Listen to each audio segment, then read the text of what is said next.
ABC 36 News starts now.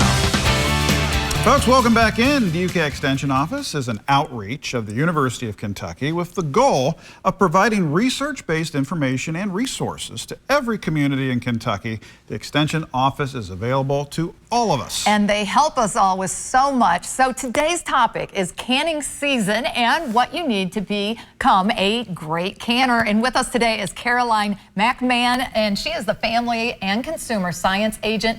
Welcome back to the show, Caroline. Thank you. Okay, so let's talk about, first of all, canning season. I mean, why do you think this is such a popular time, but also why do you think it's important too? Yes, so canning season is not quite here yet, but it will be soon with produce and things being ready to harvest. Yeah. And so it's nice to be prepared, and there's a lot of equipment and food safety, and safety while you're canning is important. So it's nice to kind of prepare ahead of time. Yeah, that's important because there are a lot of little pieces that you need to have and some knowledge that you need to know about canning as well. Yeah. And you know, Caroline, this seems like a lost art to me. Yes. I remember my grandparents doing this. I remember them storing them down in their basement and things and making a big production, a big deal out of it. Yeah.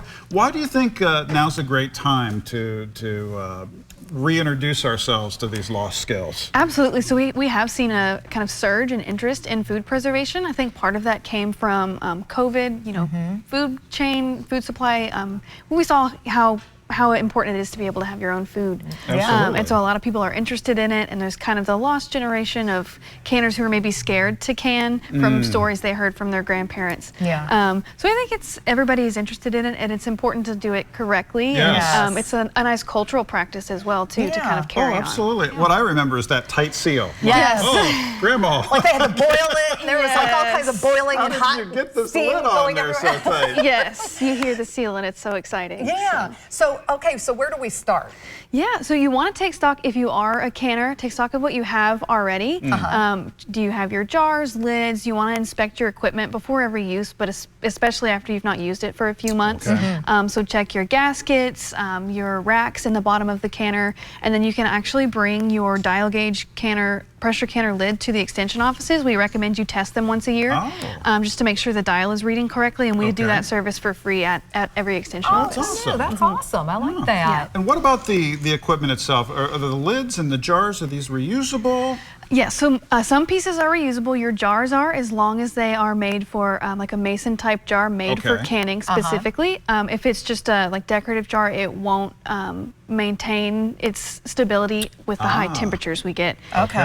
So your rings on your lids, if you're using a two-piece lid, are reusable as long as they're not rusted or damaged. But the top piece, the flat lid, you don't want to reuse because it's a one-time use seal on the inside. I gotcha. And sometimes people use wax as well in canning too. Is that correct? We have heard that. We typically recommend the lids just for 100% safety. That's what research has shown us is the way to go. Very good.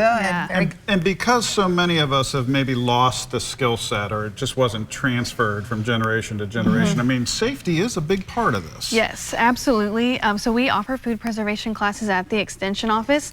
We're happy to get that hands-on experience to people. I know I learned from doing it, and so it's nice to be able to get hands-on, learn how to can both, boiling water bath and pressure canning. We do a little bit of freezing and dehydrating as well. So you're actually helping people understand it before they actually maybe invest into it 100%, is that right? Yes, absolutely. They can get a feel for the equipment, see what they might want to buy, what might work for their specific needs and things like that as well. Oh, I like that. And where do people need to go for more information? So they can contact their extension office here in Fayette County. We do food preservation, so you can contact us, the Fayette County Extension Office. We've got publications and resources. We're actually able to check if you find a recipe you're not sure if it's reliable. We can check that for you too. So. Excellent. You guys are awesome. I love that. Contact information on the screen right there. Phone number. You can actually talk to a human being. How about that? Or the website as well. Caroline, thank you. Thank you for having information. me. Thank you. There's a great sense of accomplishment too, seeing all those jars lined up. Yes, did it. Absolutely. It's great. I'd like to check that out. Back after this, friends. Stick. ABC 36 Community Spotlight is brought to you by CHI St. Joseph Health, caring for our community with human kindness.